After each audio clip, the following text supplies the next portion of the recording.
Pakistan democratic movement (PDM) के सरबराह मौलाना फजलुर रहमान ने इमरान खान को आड़े हाथों लेते हुए कहा कि जिससे हम बात नहीं करना चाहते वो हमसे कह रहा है कि मुज़ाकरात करें। मौलाना फजलुर रहमान ने कहा कि पीटीआई नाकामियों को छुपाने के लिए असेंबलियों को तहलील करने की बात कर रही है। दिसंबर की तारीख को जानते हैं, आज एक और न्याज़ी 16 दिसंबर की याद दिला रहा है।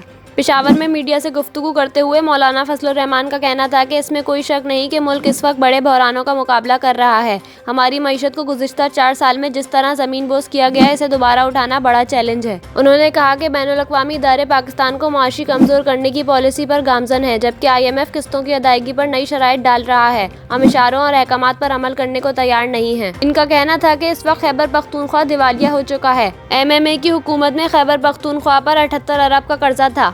ANP की हुकूमत के बाद 117 अरब, जबकि अब PTI की हुकूमत में कर्जा 1000 अरब तक पहुंच चुका है। मौलाना ने मजीद कहा कि सूबे में मुलाजमीन को तनख्वाहें देने के लिए पैसे नहीं हैं। इमरान खान सियासतदानों को गालियां देने के बजाय 3.5 साल की कारकर्दगी दिखाएं। ये अपनी नाकामियों को छुपाने के लिए असेंबलियों को तहलील करने की बात कर रहे हैं।